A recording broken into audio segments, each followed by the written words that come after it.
Ikaw tawgon kung magmaoy. Ikaw tawgon kung mahubog, igsuroy. Ikaw advisor, ikaw teacher. Love ni mo siya, pero nga nung friendzone raman ka. Aray bay? Where you are, I will be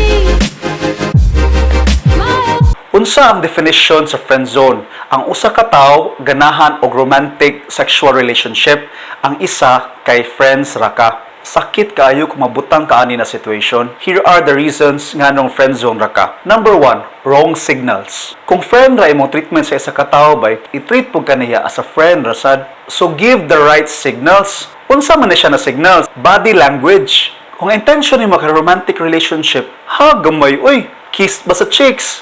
Or kung lucky ka, upot sa kamot, agbay gamay, pinasweet-sweet gamay ba? Para makabalo siya na ganahan kaniya. Kung apiray na hibawaan mo bay, o friends na ginakutob, touchy-touchy gamay. Number 2, confess your feelings. I know bay na scary siya, mahadlok magutaw rejection, mahadlok sad ta na mawala siya if mo confess ta sa atong feelings. So moseto lang ka as friends, miski sakit na kayo. I tell you bay, it's just a matter of time na makakita siya og Paris. Kana bay, mabiyaan jud ka, mas doble ang sakit. So take the risk, confess your feelings. Basin pa di ay ganahan jud siya nimo, naghuwat rasad. But if dili siya ganahan nimo, at least kabalo ka na diha ra jud kutob. Dili na ka mag-expect ba, dili na ka maghuwat. You will also have time na maka-move on ka. Makakita kag lain na para imuha ba, dili ka maghuwat sa wala. Number 3, easy boy, easy girl. Kana gani mag-itoy-itoy ra ka? Kanang tagatawag niya, automatic na adayon ka. Isa ra ka text, murag si The Flash. Boom! 5 minutes na abot dahil ka sa balay. Bay, papresyo gamay. Mauna siya gitawag na scarcity principle. Unsa man na dong pons, murag diamond bay ba? Ang diamond bay kay rare kana siya. Tungod kay lisod siya pangitaon, taas kay siyang value. Mo-apply po na siya sa tao. Kung ikaw available lang ka permi bay, muubos imong value sa iyang tanaw. Kita man gud tao gud, pagdali ra nato makuha.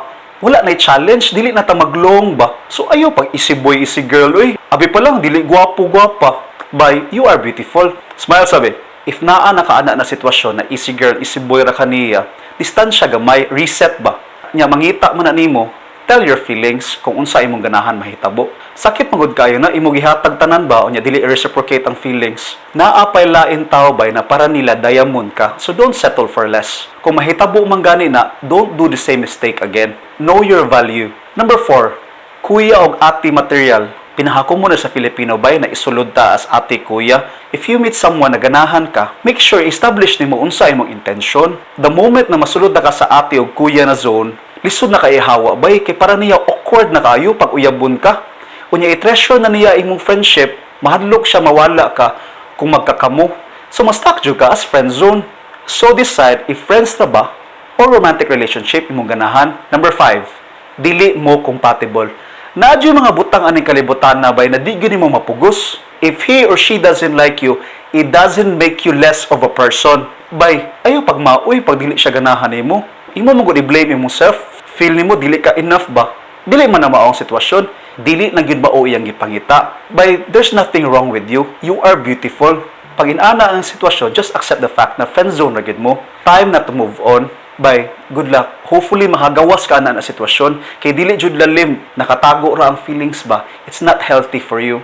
Thank you so much sa iyong time. Please subscribe on my YouTube channel, Choy Tabay.